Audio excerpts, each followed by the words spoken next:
What's going on, Jerome's? So after the Minnesota Vikings allowed Kirk Cousins to take his talents to Hotlanta, actually, maybe this is the revenge for the 98 championship game where, hey, Atlanta, it's your fault that Denny took a knee in the fourth quarter, and it's your fault that Gary Anderson missed a field goal for the first time in 2 years. Unbelievable. So here's Kirko for $100 million guaranteed.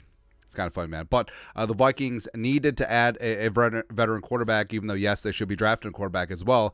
And they did that late on Monday evening by signing up slinging Sam Darnold. That's right. The 1-4 is back in the building in purple. Rap sheet, go. A new quarterback in Minnesota. The Vikings are expected to sign 49ers quarterback Sam Darnold, per me and Tom Pelissero. Darnold gets a 1-year deal worth $10 million, sources say, and joins former teammate Josh McCown, who is Minnesota's new QB coach.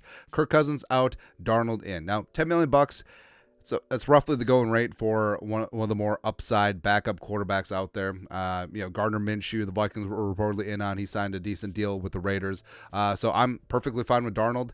I was perfectly fine with Nick Mullins too. But I think Darnold, just given his age, even though he's just slightly younger than Mullins, he does have a little bit more upside, him being the former number 3 overall pick. And also, it's funny where these guys are hitting free agency, where the show's been on for a couple of years now. So now we have not only the guys that we've done draft profiles on, but Vikings need to trade for Sam Darnold 3 years ago. I was just a kid. It's crazy. That's a good graphic, though. I miss pretty Ricky Spielman. Anyways, but yes, a bajillion % the Vikings need to be in on being aggressive and trading up for the quarterback of the future. Yes, but Darnold does give you a decent hedge in the spot, so let's talk about him today. Background, 26 years young, does turn 27 in June, 6'3", 2 1/4, former 5-star recruit out of San Clemente, California. Kept in state, took his talents to USC. Actually, no. We have to represent as much as possible. It's like, hey, him and Jordan Addison already got that connection. The men of Troy. Was a 2-year starter for the Trojans. He arguably had one of the better redshirt freshman seasons in college football history. He was dynamic sophomore year. Maybe not so much, but still went number 3 overall in the 2018 draft. Baker was 1, Saquon was 2 in that class. And his draft profile from NFL.com from Lance Zierlein, this gets a little bit spicy. So draft projection, top 3, NFL comparison, Andrew Luck. Yeah. Overview. At the end of the day, Darnold has NFL size, arm strength, accuracy, pocket mobility, poise, and field reading capability. His windup is an eyesore for sure, but he has the velocity to mitigate the additional release time, while Darnold has the mental toughness and talent to start tomorrow. Early sideline seasoning could help him better process coverages in an attempt to eliminate future interceptions. That wasn't going to happen with the Jets. Darnold has the tools to thrive in any system and doesn't have to have perfect protection to succeed. Sam Darnold, you, my friend, here in Minnesota, will be the belle of the ball. His floor is a solid starter, but he has a ceiling to be one of the top-tier quarterbacks in the game as he gains more experience. Woo! Spicy. I love it, man. And then Darnold, so basically, was ruined by the Jets, for lack of a better term. I mean, it just was not good. I mean, it sort of is what it is. But, I mean, Adam Gase was there for 2 of the years. It just didn't do him any favors. But he is famous for his time with the Jets for 3 M's. So, number 1, mono. I mean, being out for the kissing disease.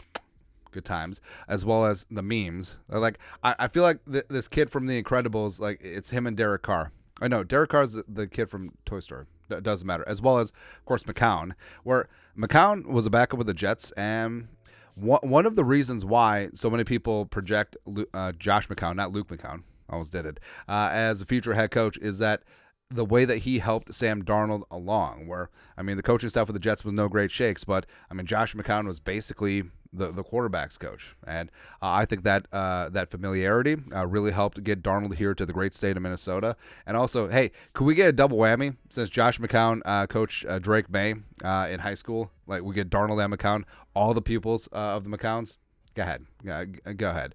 But overall, eventually, he was ended up with Carolina. He did lead that 96-yard touchdown drive and 2-point conversion against the Zimmer defense. Perk in the day. It's good times. But KJ still called game in overtime. But then last year, he was Brock Purdy's backup in San Francisco. Ended up winning the QB2 job in camp, which facilitated the Trey Lance trade to the Cowboys eventually. He has a career 59.7% completion percentage. 12,000 yards passing, 78.3 quarterback rating, and a 63-56 touchdown interception ratio. But again, this is the perfect combination of, hey, Josh McCown knows this guy. Hey, he does have the draft pedigree, and hey, Kwesi loves the mama I can change him type players. Plus, $10 million for a backup and a guy who could end up starting at least the start beginning of the season ain't bad. It's not bad at all. And with Darnold, like, he is strong like bull. He is all of 6'3" and 225.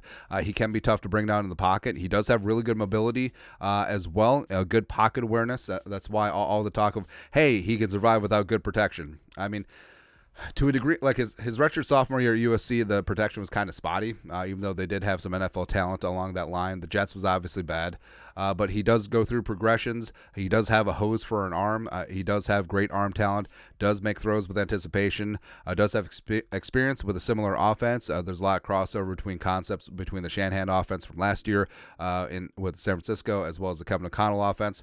Does have that Josh McCown connection. Of course, that could be important.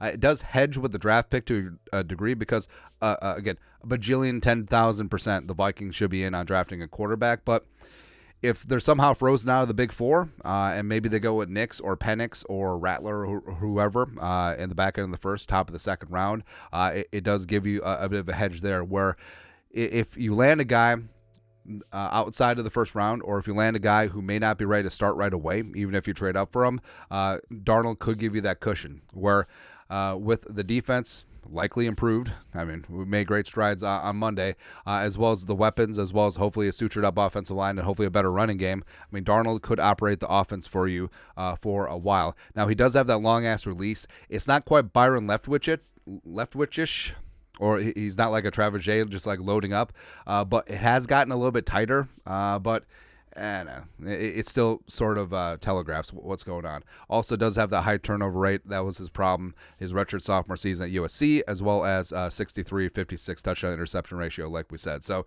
I mean, to a degree, is he like Nick Mullins, who was taken number 3 overall? Like, he can move the offense, but he'll serve up a meatball or two? Possibly. So the Vikings quarterback depth right now, slinging Sam Darnold, Nick Mullins, as well as Jaron Hall. Overall, like, you're not paying Sam Darnold $10 million to be QB3. So I think Nick Mullins, depending what happens with Jaron Hall, I think they should keep four quarterbacks in the sphere. So you'll have the rookie, you'll have Darnold, you'll likely have Nick Mullins on the active roster. Maybe Jaron Hall be down on the practice squad as that fourth quarterback.